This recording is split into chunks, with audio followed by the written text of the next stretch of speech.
GSL Season 2.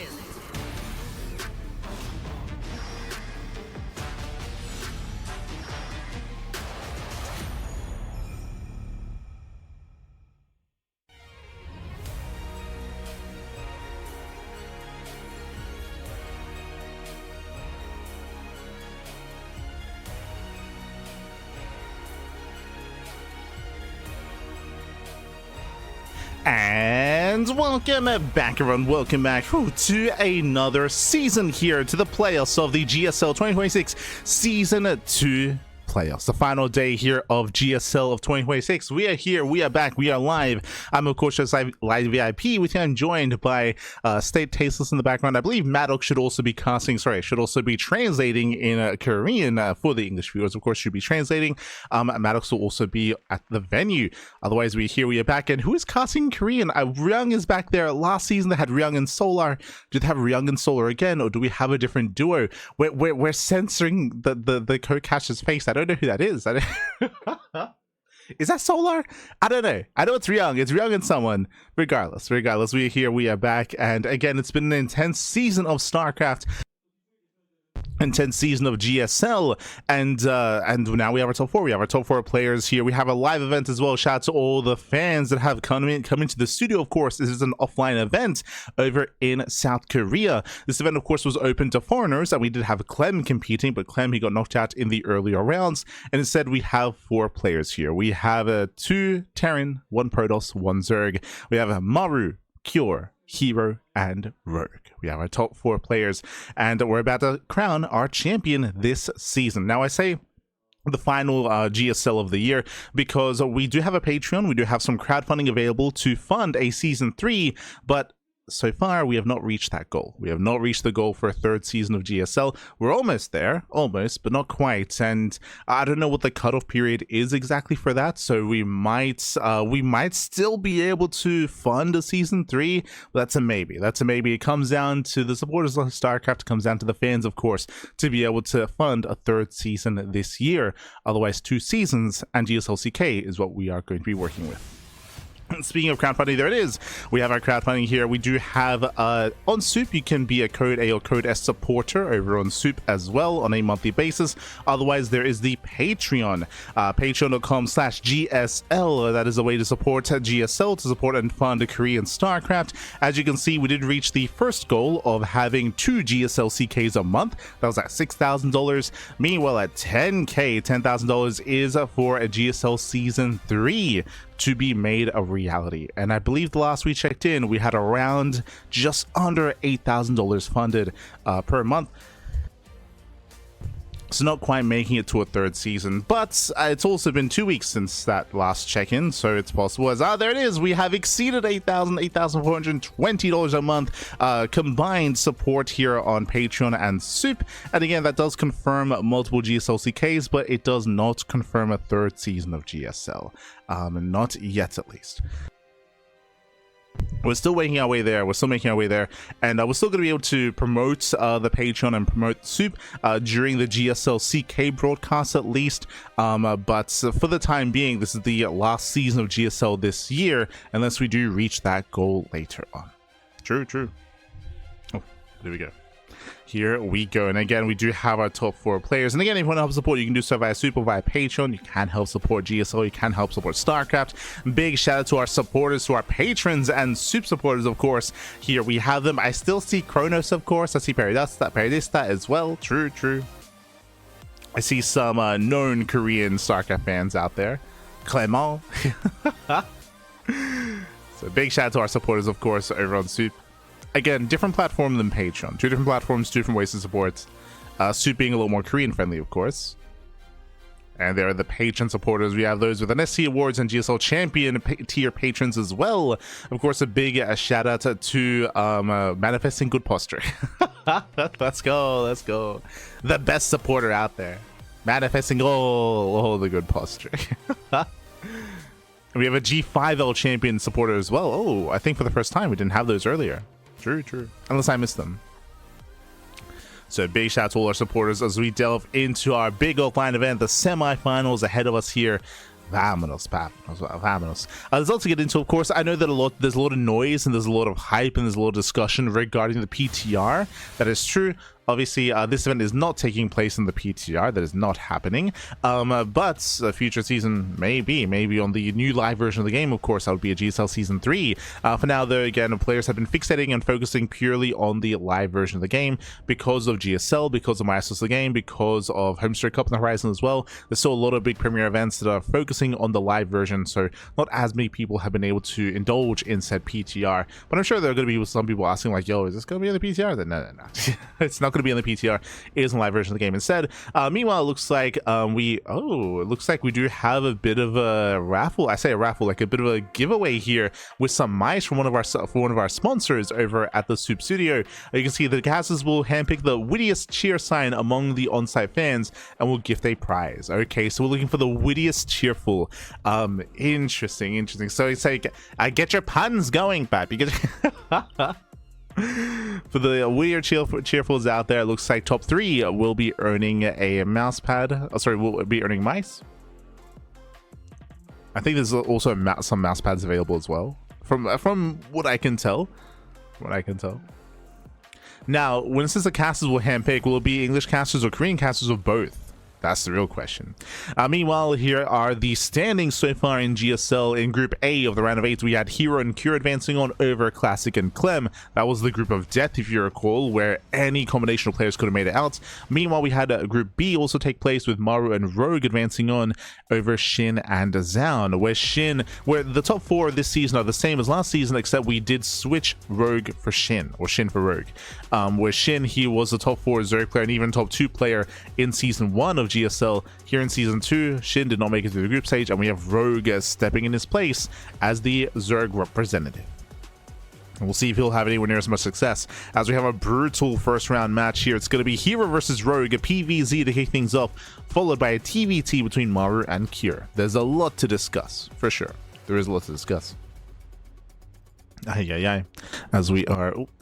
As we are soon to jump on in. There we go. We just have our schedule here, as we were mentioning. We're going to be getting to semifinals number 1, into semifinals number 2, into the grand finals. The semi is going to be best of 5s, best of 5 matchups, of course, and we'll soon get our vetoes underway. We're going to be having player introductions, and I'm pretty sure we're going to have some interviews on stage as well as we introduce the players, followed by the best of 7 grand finals. Oh boy, we have our 3 matches ahead of us here.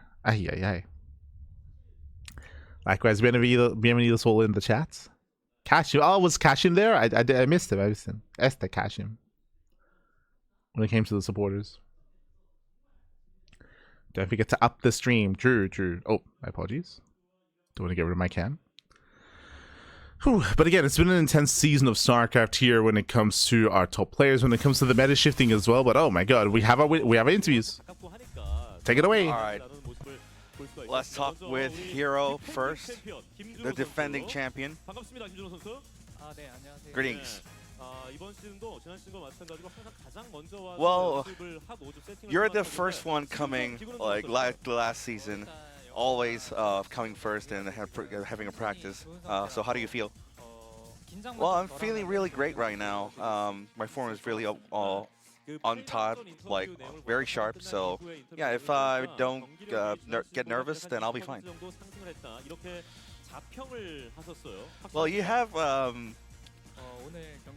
took yourself that the last game has actually helped you boost your win rate 20%. So how do you feel? Yeah, I'm very confident. Like last game's helped me a lot. So, yeah, you're facing Rogue, one of the greatest Zerg. So, how do you feel about him? Yeah, I wouldn't really get nervous about like anyone else, but it's Rogue, one of the greatest players. So, yeah, I'm feeling a little nervous here. Yeah, you actually. Then now we're gonna talk with Rogue. Yeah, you actually lost to herO in the round of 8 last season, so you got knocked out there. So how do you gonna face him this season? What's gonna be the difference? Well, in practices, he's so scary, but in tournaments, I think I perform better than him. So yeah, I think I have a standing chance here. So he has a stage fright. That means. Yeah, I think so.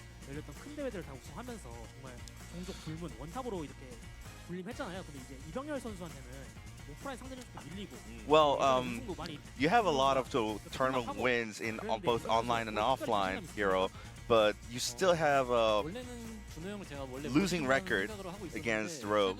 So Rogue, the question is actually for you. So are you confident against facing herO? Well, actually in practices, it felt kind of very scary. But it was in practices, so I think in tournaments, I think I'll feel definitely better against them.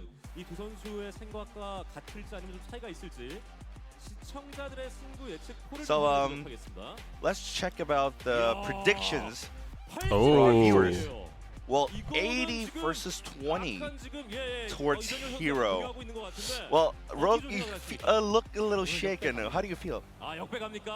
Well, you know, it's just a number. It's just a number, you know? The odds are actually forming. So, any last words, Rogue? Thank you for coming in this weekend to see the games, and I'll show you great games here. And you, herO? Yeah, thank you all the fans coming here and watching, and this time I'll definitely crush him. Alright, good luck. Alright, 감사합니다. But there we have it here. Shout out to both herO and Rogue, of course, and shout out to Maddox for providing translations. And we have confirmation it is Ryung and Solar once again as the two duo casters that are covering the GSL. Of course, we saw Solar having a cheeky question towards the end there as well, talking about the win rates, and Rogue saying, "Never give me the odds." True, never give me the odds. As again, Rogue is coming as the underdog for sure. It is going to be a rematch here from quite some time ago. herO is the favorite player. He is the best Protoss in the world, so he's coming in as the favorite player to win the entire event, back-to-back 2 GSLs. We'll see if anyone can stop him. Rogue is going to be the first to try to stand against the tide that is herO. And as they were mentioning, as herO was alluding to, Rogue can be a very tricky player. He, especially when it comes to current meta of ZVP, a lot of all-ins, a lot of aggression. We'll get a little bit more into it. Meanwhile, we have our quote here from herO. Your play will have to be much sexier to beat me today. Let's go. Take the shirt off, Pappy. Ay. For those who don't know, and for those that are maybe a little bit newer to StarCraft in recent years, but for a very long time, what was Rogue's nickname in Korea? It was the sexy boy, Pappy. True. Rogue known as the sexiest player out there. True. That was his nickname for quite some time. So this is a reference to his old nickname from many years ago. So let's go.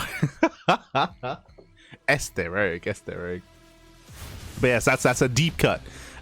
Meanwhile, Rogue with this quote, I'll make you remind I'll remind you the pain from the old days.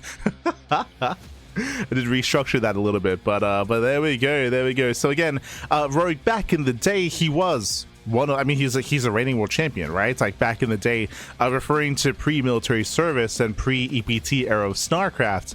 And back then, Rogue did have a better record over herO. That's kind of the era that they're referring to. But you know, that was then. This is now, and now is when herO is the best Protoss in the world. Where herO, he is the favorite player. So Rogue, we gotta bring it back. We gotta take it old school, Pappy. True. Take it old school. Now, what we were discussing when it comes to ZVP is that currently the ZVP matchup does roll around the early to mid game, specifically the mid game.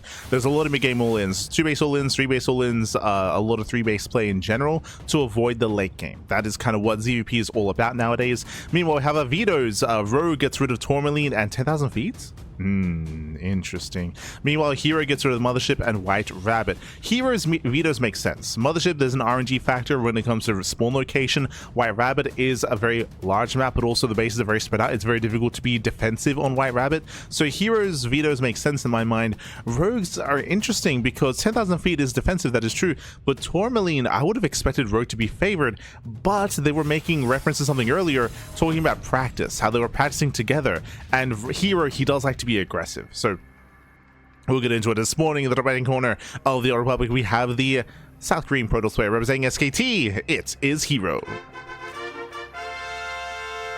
And spawning in the bottom left-hand corner, we have his opponent. We have the red Zerg player.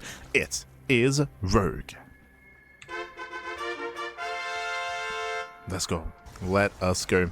So they were talking about practice earlier, and I did want to touch on Tourmaline because herO, he's not like other Protoss players. He's not like a Classic or a Max Pax, who are the other top Protoss players in the world. But Classic and Max Pax, they traditionally are more defensive. They do like to mix things up at Classic a little bit more so than Max Pax when it comes to mixing in some aggressive builds. But herO, he's a lot more dynamic in his play. And if you throw herO into Tourmaline, he's not going to be the defending player. He's going to be aggressive himself. And it looks like Rogue wants to avoid that situation. So I feel like Tourmaline is a very specific like anti like herO veto to try to like stifle that kind of play as well.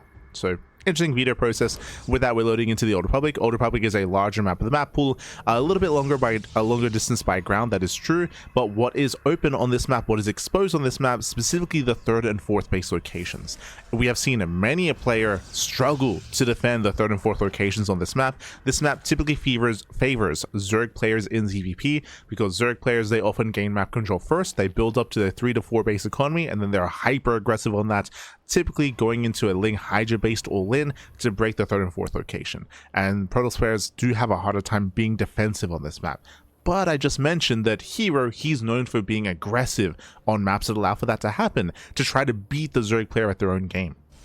That's what sets herO apart from some of these other Protoss players. So we're expecting to see herO fight for map control and fight for aggression and maybe even out-aggress Rogue. We'll see. We shall see. I feel like game one is going to set the tone. It's going to set the tone for the series for sure when it comes to who's going to be aggressive first. Will it be herO or will it be Rogue? For now, standard opener, just going for a gate expand at a Cybercore. Likewise, hatch gas pool out of Rogue. He pulls out a gas into a 3rd expansion. Nothing crazy, nothing wild. We're just settling into our own bases. Just catching up. It's an old school meme for sure. Sexy boy Rogue, sexy boy. I mean, not even that. I was gonna say not even that old school. I mean, I guess it kind of is. It's from the Pro League era of StarCraft, for sure. But like that was referenced. To be fair, that was referenced during WTL as well, right? I'm pretty sure in the World Team League, when Rogue was on DPG, I think they also gave him like a little bit of a nod when it came to his not his trophy, but when it came to the WTL gift box. I think there was like a Rogue reference, like sexy boy Rogue. I think it was like there was also a reference there. I think that's like the most recent like international reference that we've had of sexy boy Rogue was the WTL gift box. But outside of that, yeah, it's been a while. For now, herO claiming his 3rd, going for a Stargate opening into Oracle. Everything's looking normal, everything's looking standard so far. What we're waiting for here is up to past 3 base saturation and whether Rogue goes Evo Chamber first, Roach Warren first, or Lair first, right? Where does he spend his gas? What do we take into initially? That will tell us a little bit more as to how we want to progress in this game. So looking for the tech of choice from Rogue. Likewise, we're looking to see the Twilight Council timing out of herO. So far, the Nexus is getting up to the halfway mark. And there it is, we have an early council out of herO. That's an early Twilight Council. Now, Classic has been very fond of this like late Forge play, and we're seeing that a little bit here, where Rogue would build up to 6 gateways on 3 bases, but not go all in, and go into later upgrades and be just hyper safe. Here we see a later Forge as well. This should be for Blink and +1, and we'll see how many gateways herO builds up into. But now I believe getting up to 4 gates. Get into his 4-gate setup. Overlord will confirm. Oh, my apologies. That's not going to be Blink. That's going to be Charge. Okay, so earlier aggression out of herO. We mentioned this at the beginning of this game, how herO, he likes to be the aggressor when he can be. Meanwhile, Rogue is going Lair first. Okay, so we're already getting a lot of information here. herO, he wants to be aggressive. He wants to hit a charge-based early game timing. I say early game, charge-based mid-game timing. Meanwhile, Rogue did not open Evo Chamber first. He went Lair first. What does that mean? That means he's not going Ling Hydra. That means he's going for a more tech-heavy style instead. We see the Roach Horn as well. This is either going to be Roach into Hydra or Roach into Spire into Muta play. Typically, the reason why you go Mutas alongside Roaches is because in ZVP, ground-based counterattacks are very common, and you need a robust ground army to survive that. Ling Bane is not good enough, not in this matchup. So if you're going Mutas, Roaches come hand in hand. Typically, there's always exceptions to the rule, of course, but that's kind of like the typical fashion. Lair is almost done. Show us what you got. Is it the Spire or is it the Hydra Den? Things they do collapse on the initial adepts, taking away some harassment opportunities here out of herO. The Roaches are massing. I should also emphasize that Roaches are going to be more ideal against a charge heavy style. It's a very safe way here to open up for Rogue. Very, very safe. If Rogue was going Ling Hydra, I'd be concerned for him, but he's not. And it is going to be Roach Hydra. There's the take of choice. As we were mentioning, we're waiting for either a Spire or Hydra Den. It is going to be the Hydra Den. It is going to be Roach Hydra out of Rogue into a very kind of robust composition.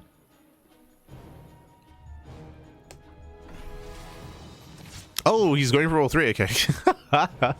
Remember earlier we were talking about how like Roaches typically lead, I mean that's how you want to go into Spire tech, and we see both. We have the Hydra Den back at home, and we have a hidden Spire in the corner of the map with the Overlord, or with the Overlord dropping creep. Okay, bold move by Rogue. It's very, very greedy. It's very, very risky. It's greedy in the sense that he's throwing down 2 tech structures, and the Spire is going to be a little bit delayed as a result. There's a higher chance it gets scouted because that's going to be hitting later, but it is hidden and so far unscouted. And again, unscouted mutas can end the game, 100%. They can just straight up end the game. herO, he scouts the Hydra Den. He sees it researching as well. He's being told it's Hydras, but it's anything but. herO doesn't know. And remember, herO, he has no Blink Stalkers. There's no Blink. There's no Phoenixes, not currently, of course. Limited anti-air. Mutas can straight up just win Rogue the game here. So let's go. herO starting his move out. Now, this is why Roaches are important when you go into Mutas, because you need that buffer here for this kind of army to survive.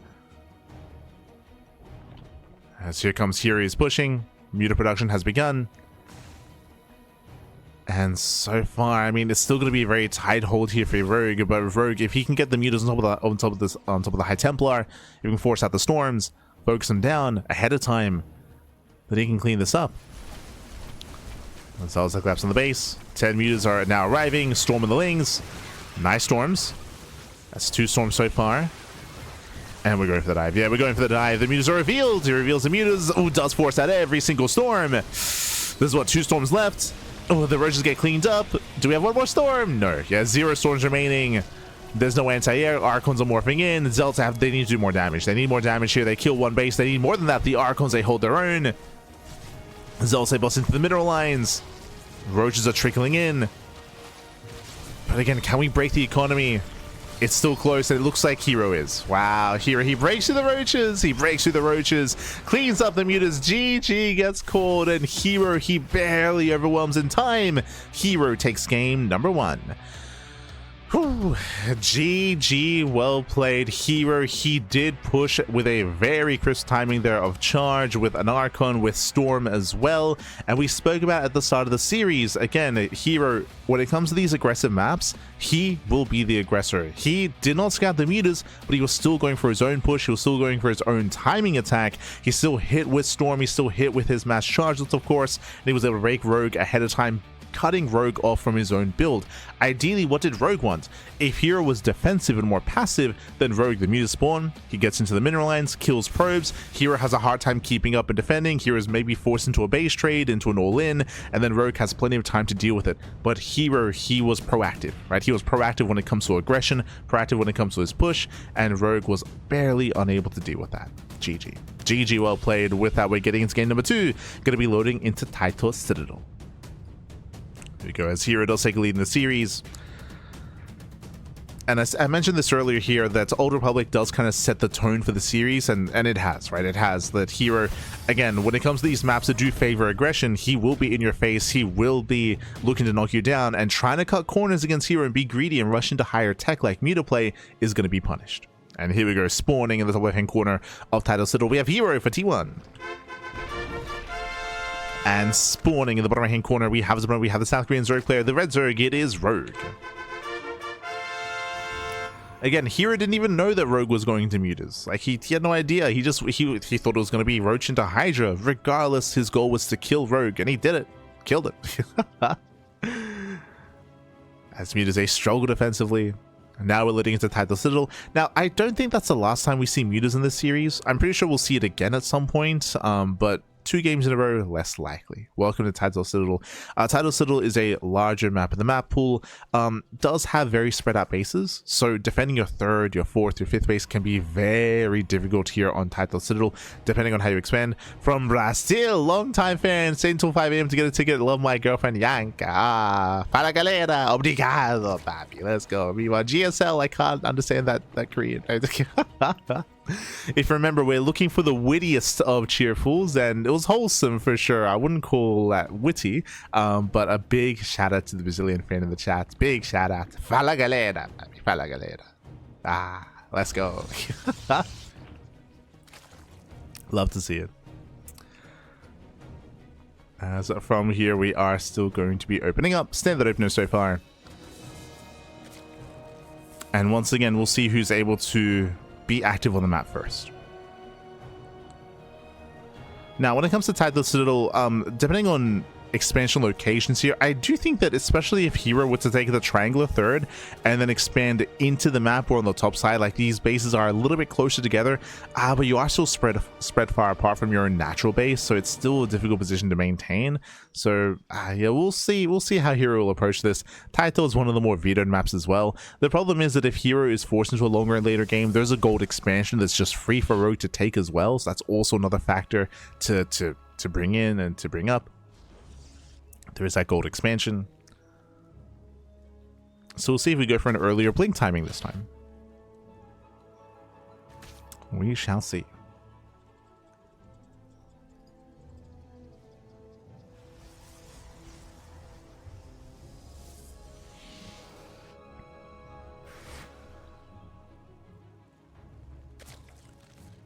And with that, Rogue, he pulls out of gas, was forced to take the unnatural natural, so a bit of a more awkward early game here out of Rogue.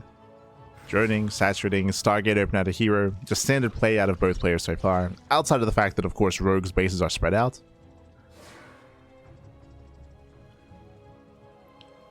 It will make it a little bit more difficult here to defend these mineral lines and defend these bases, as we do get one. Oh, it does force out one of the spores. Takes care of 1 and soon to be 2 Zerglings. So not a bad trade so far. And herO, does he get a drone? Oh, he does not. Does force out 2 Spore Crawlers. Will force the cancels as well. And the adept does get out. Not bad. This is good damage from herO. Nothing critical, nothing major, but damage nonetheless. Killing 2 Zerglings and forcing 2 Spores. Retains the first adept. Here comes the second. Oracle's also on the way, and the aggression will continue. And herO just looking for damage. This is mainly for scouting information, but hey, if he gets a couple of drone kills, that is a bit of a bonus for herO. There's no queen in the main.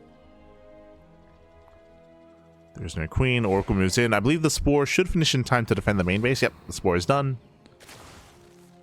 herO, he should not dive. Does catch a tumor.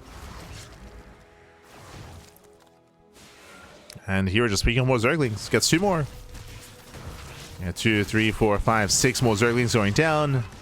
Adept shades in towards the mineral line. Does almost get a drone, forcing under the Spore. And final, gets 1. Gets 1 drone barely towards the end. Good trades from herO, killing 9 drones and 9 lings and 1 drone, alongside the 3 cancelled Spore Crawlers. Behind this, second Oracle has arrived, and we have the follow-up here. This time it's a later Twilight Council and later Forge. This is a later timing compared to last game. There's a higher chance this is Blink, not Charge. As often, if you're going to Charge, you get it earlier, not later. But we'll see.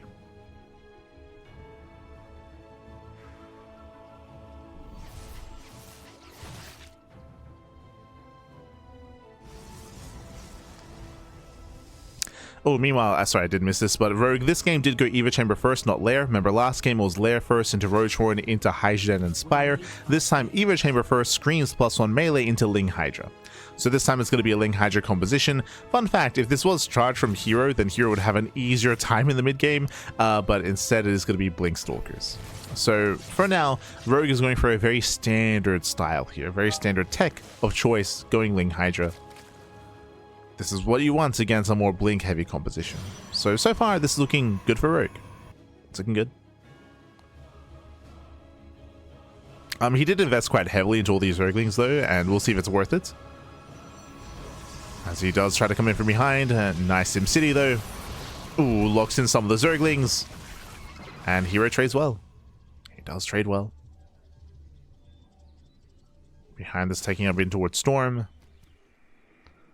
There's no crazy gateway explosion out of herO. He's just teching. He's just going for just standard game. Blink +1, teching up as well. Calming down.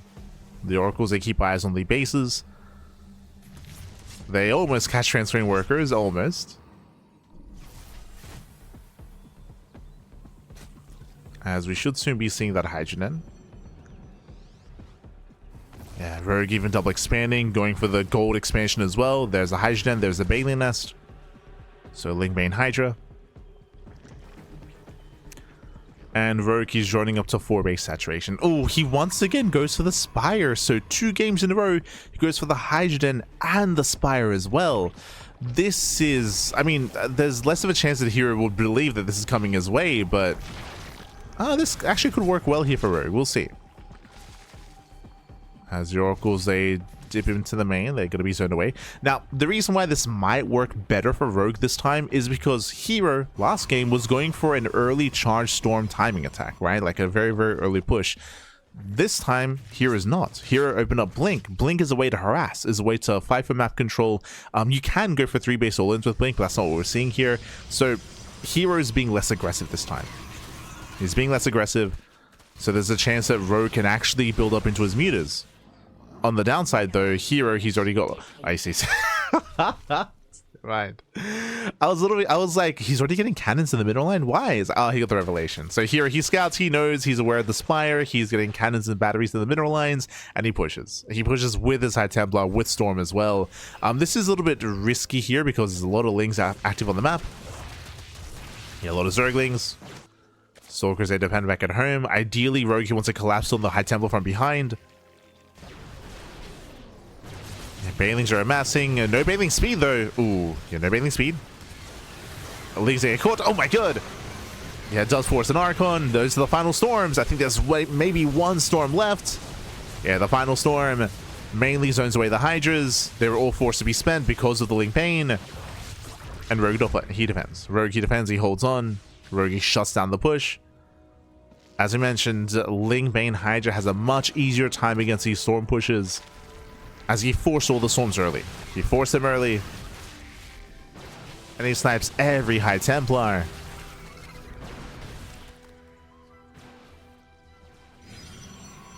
And with that, herO is deflected. The Hydra cannon is getting higher. And herO, he'll soon have to respect it. He'll soon have to back off, as there's 28 Lings in production. And this usually forces greater tech here, in towards either Colossus, in towards potentially even Skytoss. But these Stalkers aren't really achieving much. I say that. We just morph in a wave of High Templar. High Templar getting ready. And can herO break through before there are lurkers? Nice aces. Premature Storm. Storm was a little bit premature. Lurker Den is halfway done. Again, there's still a window in time here where herO can try to break through the army pre-lurker. Once again, a little bit premature with the second storm. Yeah, he's running out of storms. He's got 2 left. Only 2 left. We can see Rogue getting ready for a surround. He's once again coming in from behind. There's another storm.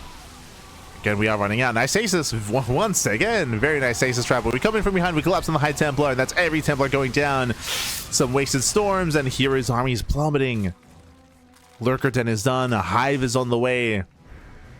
rogue, he's almost there. He's almost at Hive Tech Lurkers, but we do have some reinforcing at Templar. And there's still Templar warping in. There's still a couple of storms. It's still quite close. Oh, Templar exposed. Yeah, they're exposed once again. Those are the only storms you had left, but there's only one Bailing. He can do it. Wow, he can do it. herO, there's only one Bailing. There's a second Bailing now rolling in. Zelze trade very well without Bailings. Oh, they do connect. Some brutal connections. First Lurker has arrived. 8 Lurkers in production, and now he forced out the Fleet Beacon. Yeah, rogue, he's forcing Sky Toss. But this is still a very, very messy defense here from rogue. It's been very messy. It's been very clutch.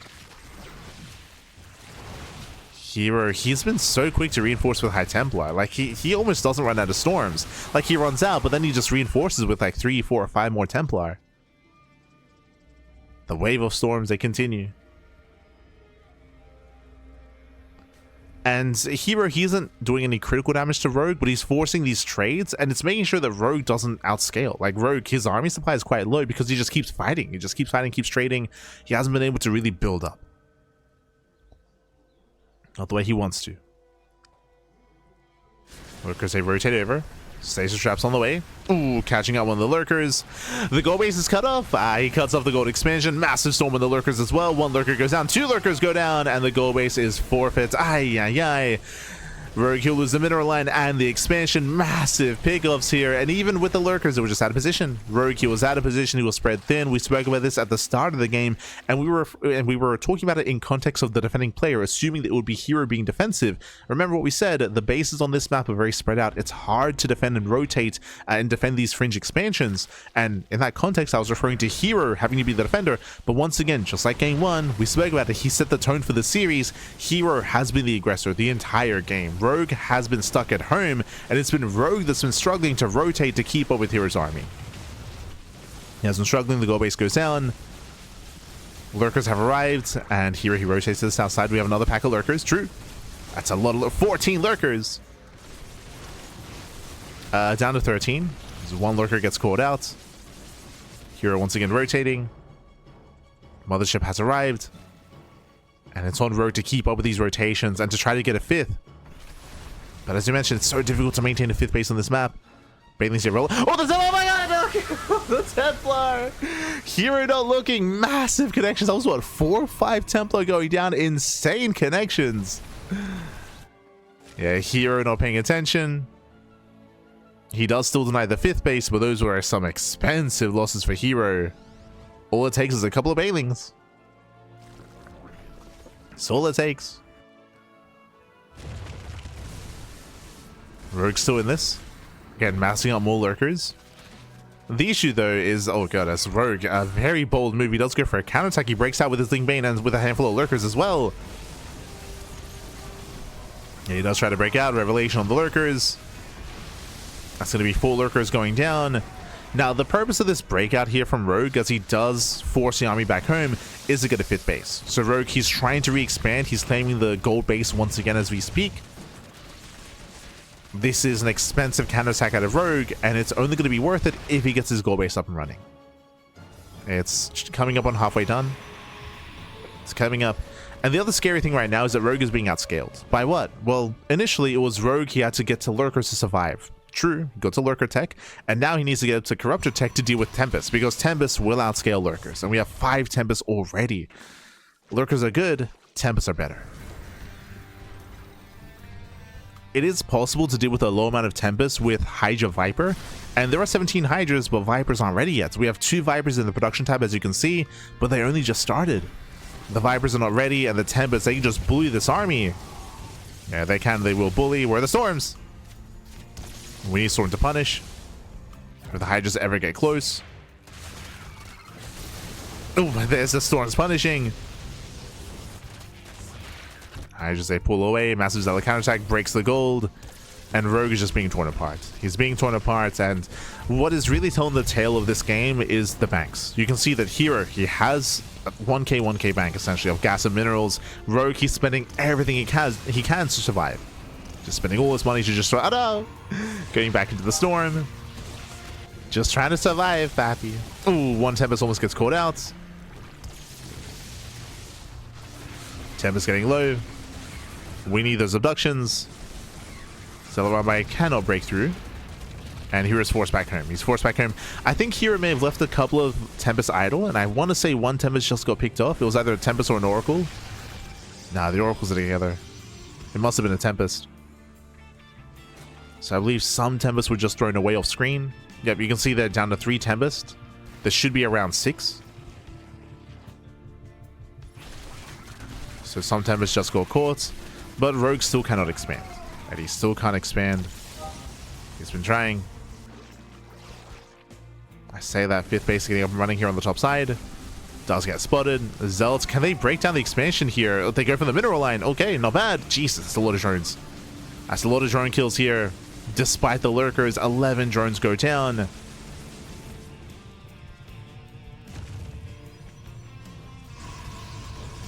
Here he had to burn through his bank. As I mentioned, he did lose a lot of Tempest there. Now back up to 6. Here perfecting his army. Now with Rogue establishing a 5th base, now he can start to afford some of these trades. Now he can start to try to tech up. This would be the time to get a Spire. I mean, he already has a Spire, but to work towards Spire upgrades.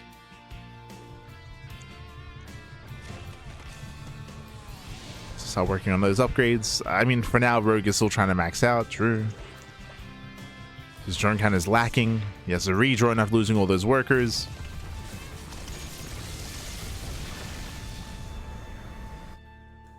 But here is stuck at home, and Rogue taking full advantage, double expands. Gets his 5th and his 6th base. So Rogue taking all the bases. Lurkers, they distract on the left-hand side, allowing Rogue to expand. They allow for the expansion.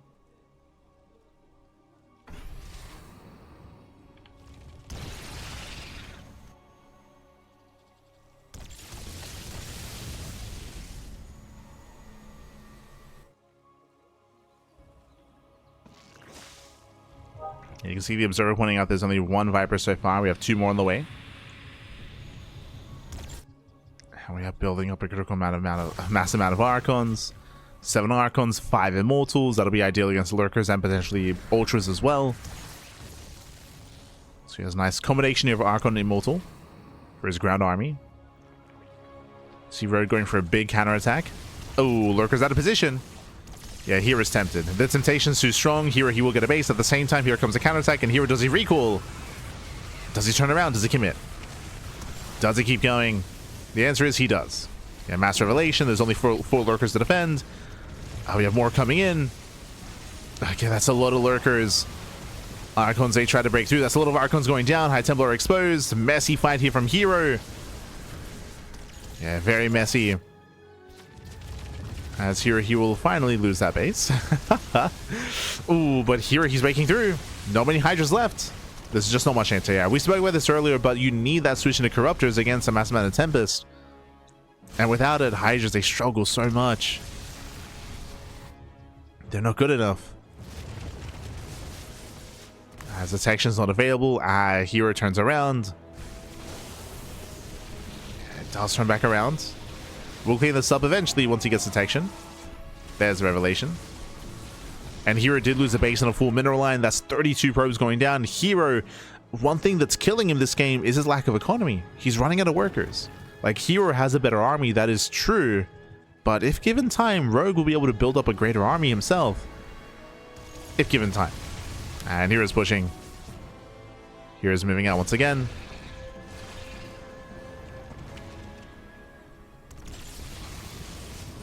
There's one abduction. Catching out a Tempest. There was only one abduction available. Vipers, they need more energy. And here he has enough to break through, but again, it's just not easy pushing into a line of Lurkers like this. Oh, Hydras, they are on move command. They're at A move. They're not in a whole position. Vipers, they try to move in. You can see the High Templar activated. They're going to try to feedback. You have the dance. Do we abduct first or do we feedback first? Here comes, oh, here comes deduction. Comes in. Oh, does not make it through. Gets one. Yeah, one abduction. All that for one abduction is not enough. With that herO, he overwhelms. GG gets called. He breaks to the main army, and herO takes a 2-0 lead in the series. Whew. GG, well played. Here he does take a lead. Again, Rogue, he was stuck being the defender. Like we spoke about it earlier, but Title Citadel is so difficult to be that defensive player, to try to keep up with these aggressive rotations. Like the pressure was on, and when we said that, that was in context of Rogue gaining map control and herO being stuck at home. That was not the case. It was the opposite case instead, where Rogue was struggling to defend his 5th base time and time again. Eventually, Rogue, he was able to somewhat stabilize on 5 bases. Well, that was after some heavy losses and after herO had already gone up to Skytoss, right? He'd already perfected his army. He just had to build it up over time and mass up more of it, some more Archons, more Tempests, and herO just snowballed out of control. Rogue did a good job though. Like, that was a very tense game, and there were some nice moments. There were some nice moments for Rogue, but Rogue was always one step behind, at least in regards to the quality of the army, right? He was late to get to his Vipers. He was late to get into Corruptors, as he never got to Corruptors, so he never had a good answer for the Tempest. Never had a good answer. Lurkers were buying time, but buying time for what exactly? For a couple of abductions here and there. And here we go. Here we go. We're getting into game number 3, potentially the final game of the series, and spawning in the top left-hand corner of Winter Madness, we have the South Korean Protoss T1. It is herO.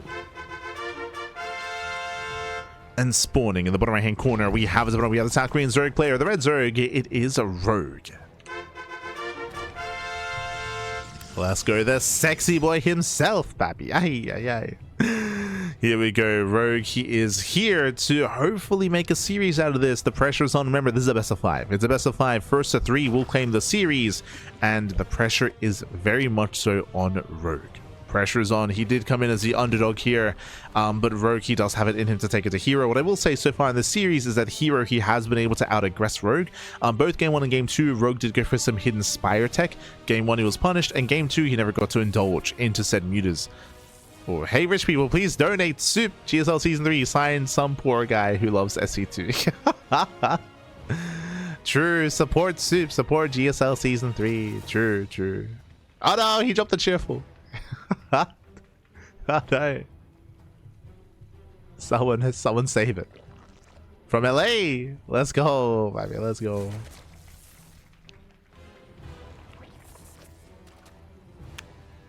Honestly, it was well drawn. Well drawn. Do appreciate it.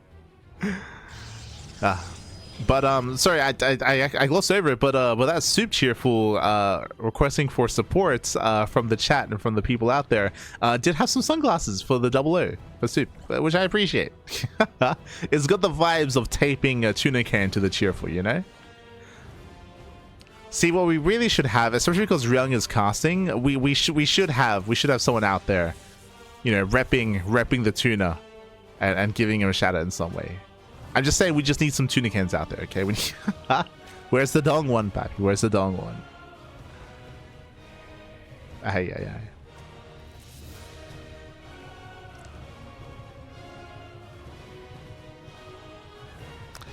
As for now, we are going to be calming down. Welcome to Winter Madness. Sorry, we were discussing a little bit about how this series has been progressing, but welcome to Winter Madness. Winter Madness, this is one of the larger, more defensive, more macro maps in the map pool. The only one greater than Winter Madness is Celestial Enclave when it comes to defensive and turtle heavy play. So if herO wanted to change the pace of this game and the series and stop being the aggressor and just chill, be defensive, and build up into Skytoss, this is the map for herO to do so on. It is much more difficult to be aggressive on this map, to be aggressive as the Zerg player, to try to break the 3rd, break the 4th. The 5th base is more open and exposed, but that's specifically the 5th expansion, and you only need 4 bases to max out as a Protoss player. To max out and to sustain that maxed army. So as a result, I'm concerned for Rogue, right? Typically, I would say that the previous 2 maps were Rogue's maps to try to gain momentum, to try to be aggressive, and try to break herO early on before Skytoss. Rogue, he failed to do so, and now we found ourselves in Winter Madness, which would favor herO if he were to be defensive. So we'll see. Show us what you got.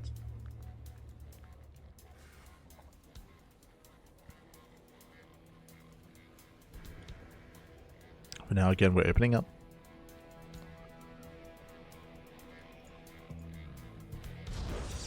We have our Stargate open out of herO, opening up Oracle. So far, everything is standard. So far, so good. Again, when it comes to early games, EVP, like, there's not really much variation. Just, you know, gate expand into Cybercore, into Stargate, into Oracle, into third base for herO. Likewise, hatch gas pool out of Rogue into a third base as well, into droning. Early games EVP, like, again, there's just very little variation. Sometimes you have the Protoss player going for an early, like, Twilight Council based opener. Sometimes. Or like an attempted hatch block out of the Zerg, which we would see from Machine. Meanwhile, do you see what I see? I don't see a Forge. I don't see a Forge. Gateway Explosion into Twilight Council. Do we go into Glaive Depths? On the defensive map, on the map where you're supposed to be defensive and you're supposed to build up. No, Blink. Early Blink. But that is a heavy Gateway count. I'm curious, does herO want to 8-gate? The answer is no. Late Forge. Late Forge, a very early Blink. This looks like the classic build, actually. If I'm not mistaken, I believe Classic would get up to 6 gateways. Right now we have 4. We'll see if we throw down 2 more. Eyes are on herO.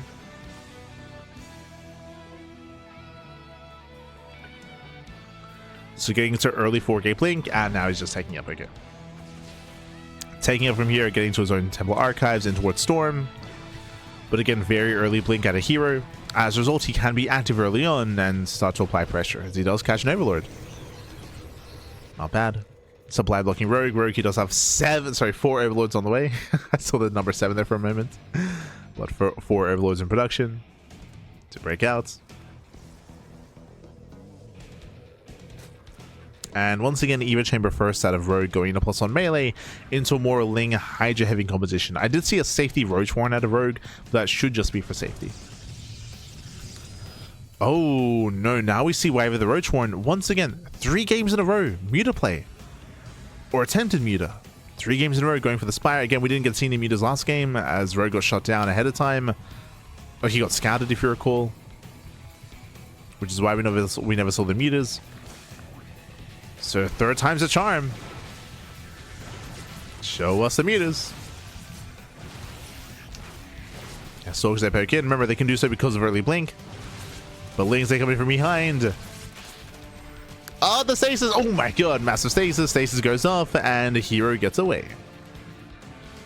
But what's important here is that Rogue, he's denied the scout. So far, herO does not know what's going on. And there's a higher chance that herO backs off and he's going to be more passive. And in doing so, Muta play can finally pop off.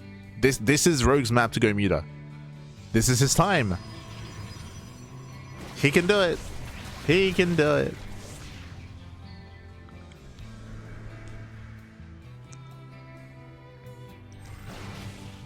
Stalkers get eyes on the 5th. And apply some pressure. We have 6 Mutas on the way. Stalkers will help defensively. There is going to be some site defense at the 3rd location, but I believe no site defense in the main or natural. As here he has to make his way back home. He's making his way back. To a lot of Zerglings. Storm, I believe, is done. And Mutas have arrived. Okay, and they're making their way towards the natural. And again, the natural's open, so is the main, as they're pointing out. The main and the natural are exposed. Mutas, they rotate in. They hit the mineral line, and bam, probes are going to go down again. For finally, we've seen Spire 3 games in a row, and finally they're doing damage. They bust into the mineral line. 3 probes going to be going down, trading with the Stalkers as well. Lings, they head towards the 3rd, and herO, is he ready? He's in position. Is he ready in that 3rd base? Yeah, Lings are for now deflected. 8 probes going to be going down. We have more Mutas on the way, plus 1 flyer attack as well. And Rogue, he's committing. He's just doubling down on mass Muta. He's doubling down. Now, the scariest thing here for Rogue is going to be the breakouts, because herO is stuck at home. He's stuck turtling. He's stuck defending. And if herO does not... The Templar, he gets 1! He gets 1, 2, 3, 4. Late reaction. Massive late reaction by herO. I was going to say that if herO can build up his high Templar to critical mass and then go for 1 big A move across the map, herO can still kill Rogue, but he needs Templar. He needs Storms, and he will lose 4 Templar already. So massive losses for herO. This will delay the push. Massive delay.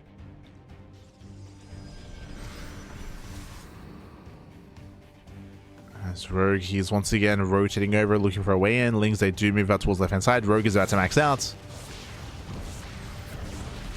And again, everything's looking good for Rogue so far. We're just waiting for the eventual breakout moment for herO, where he just has one. He's going to be all in, right? He's basically 3-base all in.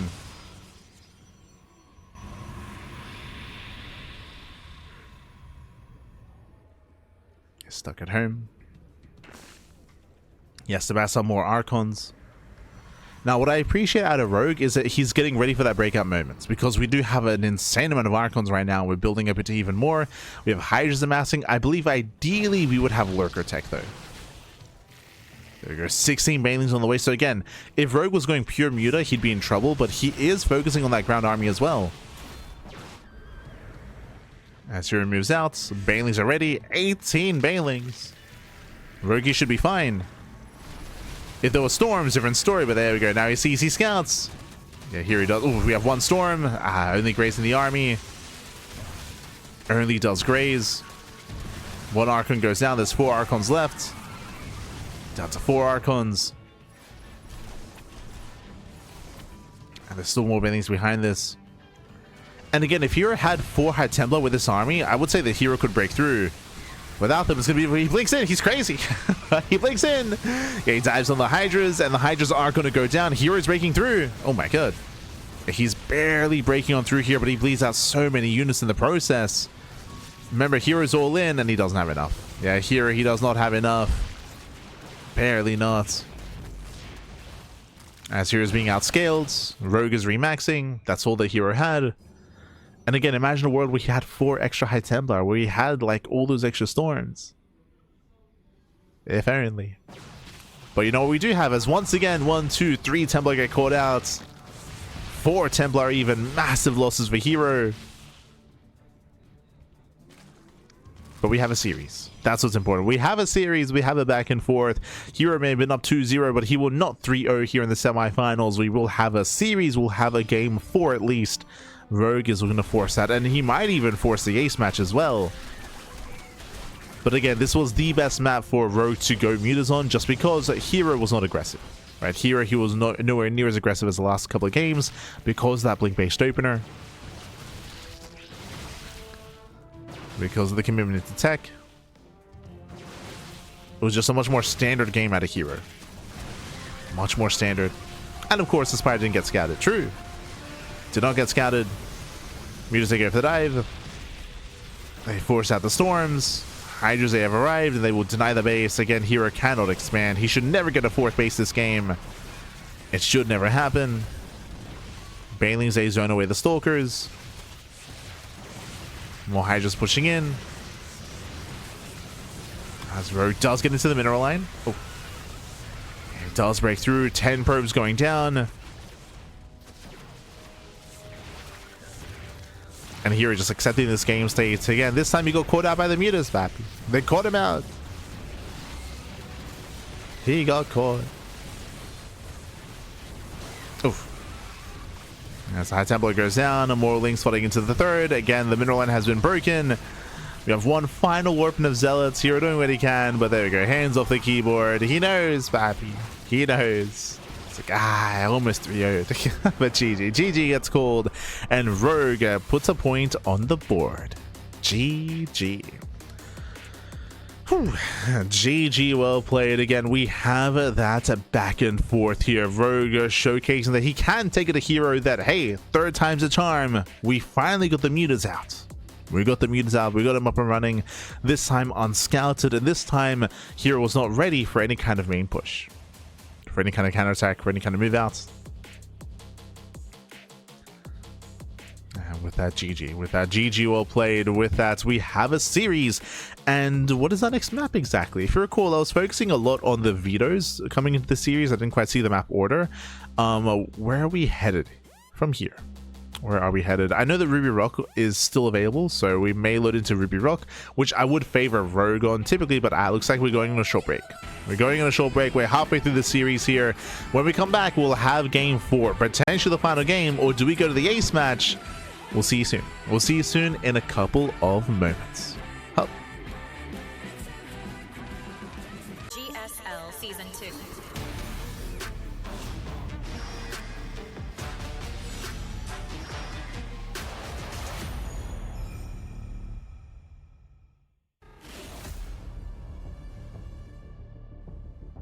And welcome back, everyone. Welcome back. Ooh, you have returned here. We have returned with the 2026 GSL Season 2 Semifinals, the playoffs. The final day here at Season 2. We are halfway through the series, most way through here, and we're here to determine, do we go all the way to the ace match, or does it all end here and now, as Game 4 is going to be on Celestial Enclave. Interesting. Okay, so Game 4 Celestial Enclave, Game 5 is Ruby Rock. Now, what does this mean? Okay, so up next, a very defensive map. A map that does favor defensive play, but as we saw in Winter Madness, on a map that does kind of lure herO into a map to be more defensive and more macro-oriented, well, that's a map where Rogue can go into mutas, right? That's a map where if herO is going to be more passive, then muta play is going to be available, and you can see how hard mutas can hit and how much they can change the pace of the game by just eviscerating the economy, by pulling apart the opponents, by containing them on 3 bases, and by denying the 4th base time and time again, and just overwhelming with an eventual ground army. So is this a map where Rogue tries going mutas again 4 games in a row, or do we see something different? There are some niche all-ins you can go for on Celestial Enclave, but they are very niche, because again, it is easier to turtle up on 4 bases on this map. I said the same thing about Winter Madness though, and again, mutas are a way to bypass that. I'm still not too fond of the idea of going mutas 4 games in a row, but I mean, we'll see. We'll see, Pappy, we'll see. As spawning in the bottom hand corner of Celestial Enclave, we have the South Korean Protoss player representing T1. It is herO. And spawning in the top right-hand corner, we have his opponent. We have the red Zerg player. The red Zerg player himself, it is Rogue.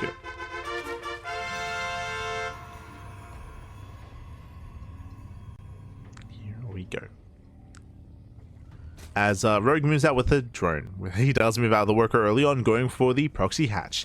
Now, whether this is to, based on this location, it looks like a committed proxy hatch. I was going to say, is it going to be a hatch block or something more committed? It looks more committed as we do dip into the main. Into that main base, and we'll see where the hatchery is going to be thrown down. We'll see how herO reacts and responds. Ideally, Rogue, especially if this is hatch, he would want the boys to be pulled. Oh, he's going to be hiding it. Okay, so specifically in this location, it is out of vision of the main worker going down as herO goes to the pocket base, as is natural. Oof. Okay, so because of herO's natural base location going for the pocket expansion, there's a less of a chance that he actually scouts this location on the low ground. On the flip side though, his base is safe. True, but it may not matter because Rogue is going for the early gas and early pull. Ah. Yo. I got fighting. Yo, we got the player cards.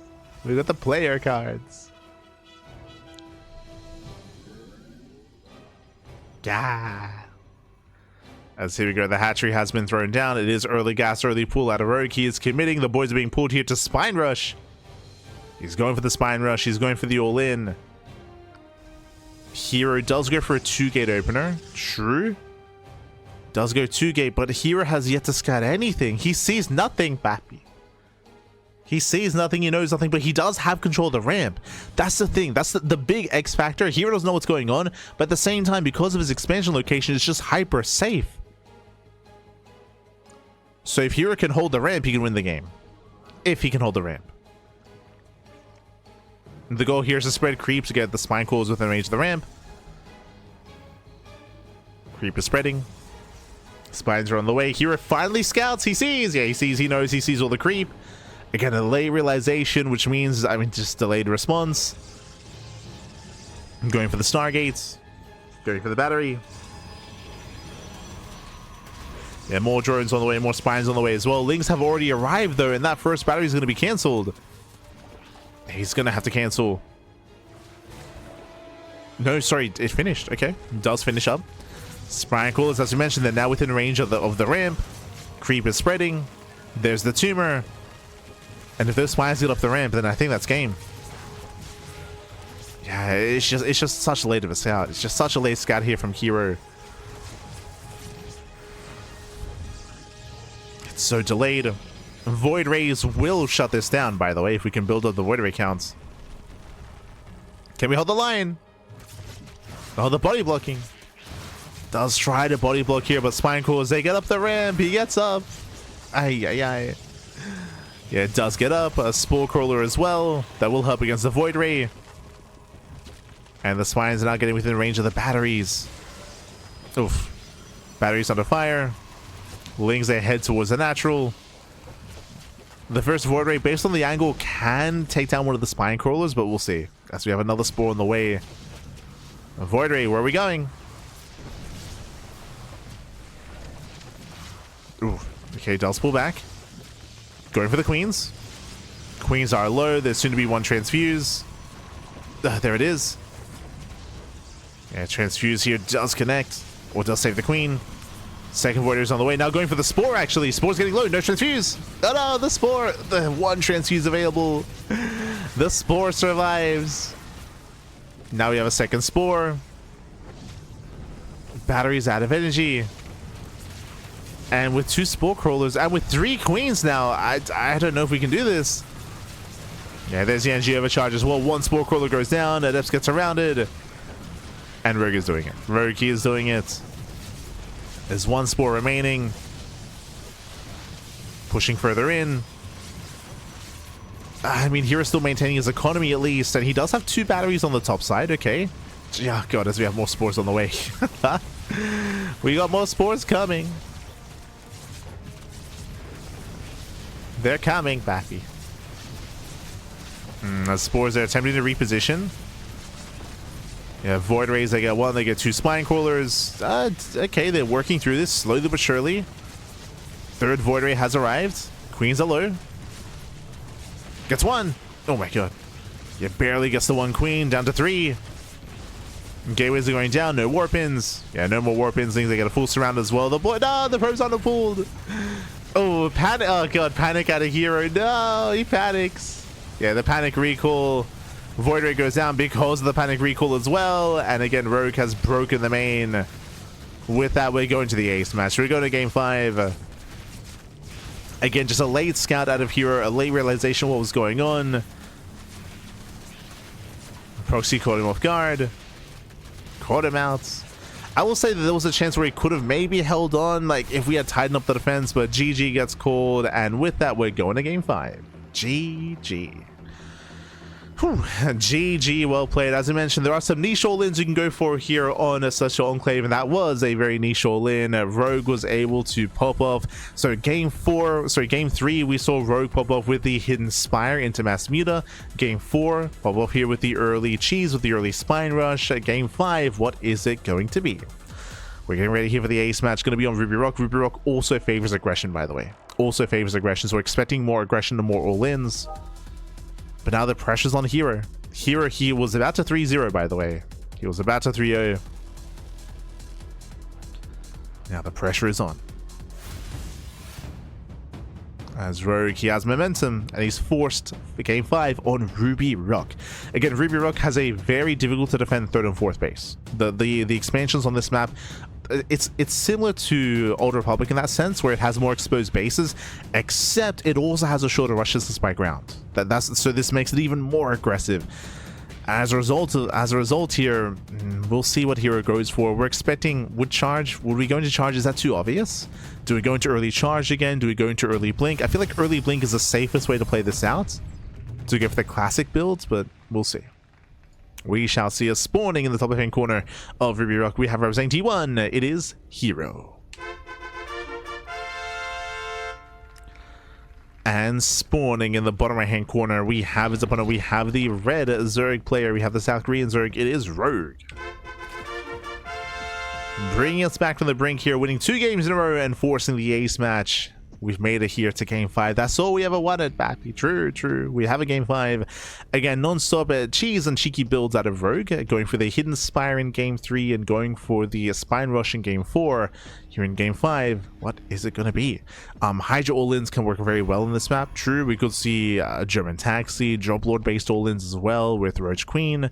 Suddenly, a lot more is on the table. A lot more is available here on Ruby Rock. For sure. A lot more is available.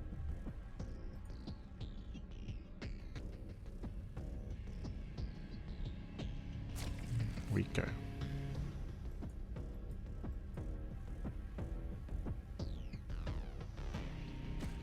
That's good. We found ourselves in said ace match. Now going a hatch gas pool, standard opener, and this time herO probe scouts. That's another factor, of course. herO did not probe scout last game. So he does probe scout, does confirm that everything's looking normal, everything's on the up and up. So far, at least.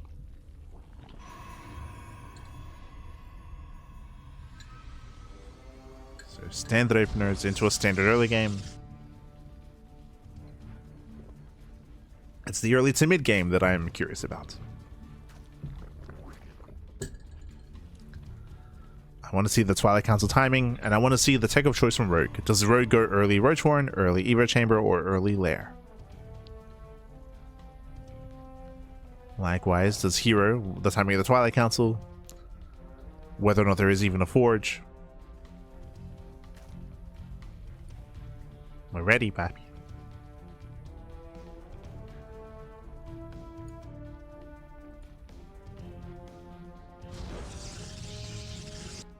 But now, again, just Stargate opener. Everything's looking normal so far. Which we're expecting. Just Stargate opener here out of herO. Likewise, Rogue getting to link speed, pulling out of gas, droning up, soon taking his third base. Welcome to Ruby Rock. As we mentioned, short rush distance by ground, has an open area outside of the natural, has an open area at the fourth base, has an open area at the third as well. Just a lot of avenues of attack, and that shorter rush distance does mean that attacks do hit very hard and very, very fast.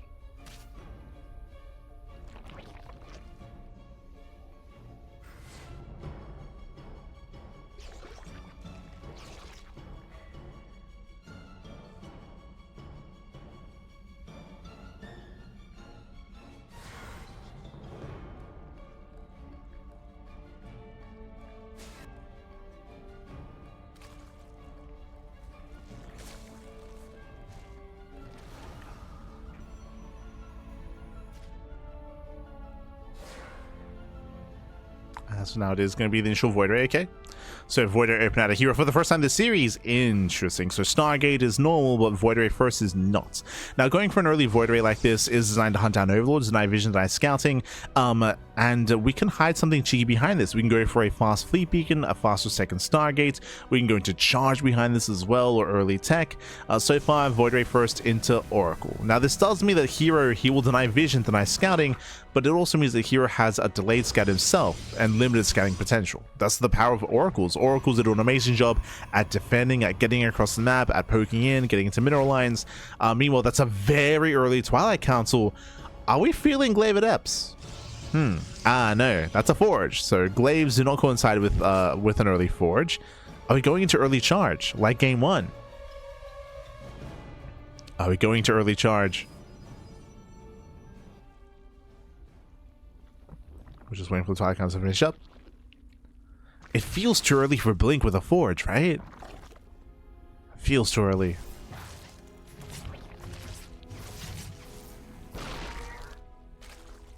The Spore is denied. Yep, there it is, early Charge. As you mentioned, the Twilight Council was too fast for Blink. So +1 in Charge on the way. So very similar to game one. We're going for an early Charge timing. Again, in game one, this hit with Storm. So we're imagining that to be the case here. We'll see if we go with, if we hit with Storm, if we go for an earlier push. But again, this is going to hit hard. Now, thankfully for Rogue, he does not go Ling Hydra. He does not go Evo Chamber first, he goes at Roach Horn first. A very safe play out of Rogue, he's opening up Roaches. Meanwhile, we can see this is hitting with Storm. So Roaches are ideal in this position, like they're more robust. They can tank some Storms, right? Like they're built to tank. But it just depends on whether or not Rogue recognizes how much danger he's in. Oh, there, let's go, he's going for the taxi. Now, who do we favor in this position?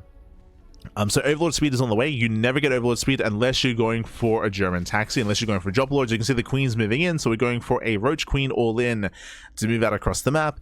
Ideally, Blink is ideal defensively, Charge is not. So this early Charge build at a herO would be amazing if he's the aggressor, but he's not the aggressor. Rogue hits first. And because Rogue is hitting first, Zealots are not efficient units defensively back at home. They're not efficient units. So I do favor Rogue here. Not saying that herO can't defend, but it's going to be a much more difficult defense from herO, especially because he's teching, right? He's waiting for Storm. He techs into Templar Archives and a High Templar into Storm. Those are all resources that will not help in the defense. High Templar are not going to help here. Storm isn't going to help here either. Storm is halfway done. And here comes the all-in. Here comes the German taxi. Again, this is one of the more common all-ins on Ruby Rock. That's why we mentioned at the start of the game, at the start of game 5. Dropper Lord is hunted down. Nice pickoff. Takes down the Dropper Lord. More roaches are amassing. Rogue is not done. But Rogue is delayed. And because Rogue is delayed, herO, he's getting 5 cannons up and running. Like herO, he now knows that Nolan is coming, and he's been given so much time to prepare. Here we go, Link drop into the main base. Is there a cannon or a battery in the main? That I can't quite see. I think there is a cannon in the main base. That will give time to reactively warp in. Rogue, he's waiting for herO's move outs. herO shouldn't be pushing right now. Remember, Rogue has not droned in quite some time. Rogue, he wants to fight, and hero's giving Rogue what he wants. herO should not be here. Yeah, he's about to be flanked. He's about to get flanked. He's about to get surrounded. Roaches are coming from behind, and he wants his High Templar. herO, yeah, he's gonna get surrounded. herO, he gets baited. Oh my god, massive stasis. Yeah, okay. herO making the best out of a bad situation. herO should not be here, but he does get a stasis off. At the same time, Cannon's buying time for a reactive warp in. Zealots is somewhat breaking through, but there are just so many Zealots. Sorry, so many roaches I meant to say. There are just so many roaches. Once the stasis trap runs out, I don't think the herO can deal with this. There's just so many. herO, he has to get ready back at home. Zealots are getting damage done at least. 10 drone kills and queens. These Zealots are buying time, but there's no immortal production. There's no stalkers back at home either. Again, Zealots do very poorly defensively. They do kill a bunch of workers, but here comes Rogue's counterattack. Once again, these Zealots are trying to buy time. We're warping in vanilla stalkers back at home. Oh boy. Yeah, we're trying to warp in. Rogue has a massive army though. Yeah, herO, I mean, true. He can nibble away at this. I would say the herO wouldn't be too bad to go into Void Ray production actually. Just to make whatever he can. No shot, Rogue backs off. Rogue, he's droning. Rogue, he's missing his opportunity. Like, he's up in supply, he's up in roaches. But Rogue, he backs off, he's droning, and he's giving herO time to get Blink and to get into Immortal production. herO, he had to make a Robo. The Robo just finished, Immortal's on the way as well. Over time, hero's gonna have a better army against the roaches, and Rogue, he psyched himself out. Now Blink is done. And now herO has an army. Now he has Blink Stalkers. Now he can actually fight against the roaches, and he will clean all of this up. Looks like Rogue was setting up a Doom Drop. herO can now expand. That's a lot of roaches getting picked away at. Again, a very tense game. Very tense game. But herO, he got away with it. herO never had to defend. We were talking about how Charge Lord as an opener is just very, very difficult defensively, and herO never had to defend because he was able to move out. He was able to distract Rogue. Big distraction, big aggression by herO, big stasis trap, of course. That was maybe the game-winning moment. Actually, was herO's stasis trap. If it wasn't for that trap, Rogue would have gotten a surround, come in from behind, collapse on all the High Templar, and just killed everything. Then just counterattack from there. Like that would have been game. That would have been game. But meanwhile, storms are connected. Oh my! So many storms connect. He keeps going through the storms. He keeps going. Oh, the Immortal's abandoned, so massive pickoff. The Immortal will still go down. There's still a lot of roaches available for Rogue. So a lot of roaches. So far, herO, he kites back. The Archon's a tank. One Archon goes down, and more Zealots coming in, and herO, he breaks through. He breaks through, he overwhelms. Again, herO, he got... What herO's build against an all-in was illegal, by the way. Like, herO, he was so exposed and so vulnerable, but GG gets called. And herO, he will claim the series 3-2. Whew, he will advance on to the grand finals. GG. GG, well played. Game 5 was Rogue's game, by the way. That was Rogue's game to take. herO, when it came to the build orders themselves, Rogue had the build order advantage. Rogue had a massive army, and as I mentioned, the game-winning move for herO was the stasis trap. For, was it like 70% of the roaches? The majority of the roaches were caught in the stasis trap as Rogue came in for the flank, and you can see herO even telling him like, yo, you won that game. It's like, let's look at that stasis trap together, Pappy. He's like, yeah, let's look together. But again, Rogue had a massive army. He got stasis trapped. Not just that, but Rogue, he didn't push afterwards. If you remember, we were surprised. We were like, whoa, he started droning. Rogue started droning. Rogue started taking the Hydras instead of committing to his Roaches. Again, here he had no Blink. He had no Immortals. He had minimal Zealots. He had Storm and barely any as well. Hero was in a very, very rough position there. But Rogue, he second-guessed himself, he did not attack, and likewise, again, that stasis trap was brutal. GG. GG, well played. With that, congratulations. herO, he will advance on to the Grand Finals. His 5th GSL Finals appearance after 2026, the GSL Season 2 consecutive finals as well. Okay, so 5th time in the GSL Finals. Meanwhile, when it comes to GSL, the historical Protoss players, he has the most finals in the history of Protoss, above Zest, above MC, above Trap, above others. GG. GG, well played. With that, I believe we're going to have a winner's interview. I believe we'll have a winner's interview, so a big shout out to Maddox. Maddox, of course, providing translations, and we should be having an interview momentarily with herO, hearing his thoughts about said series. Let's go. I can't wait. As a reminder, of course, the Korean commentators will be asking questions. We'll see what Ryung asks and Solar as well. What do they got cooked up for us? What do they got? Aye. I'm assuming we get a winner's interview, but we might just go straight to the next series, and we might have like a pre-game interview instead. We'll see. We'll see what the schedule's looking like. I'm not too certain. Looks like they're cutting to a break. Break? Yeah. Okay, we're cutting to a break. No winner's interview. We're going to be back next with Maru versus Kuro. See you soon after the break.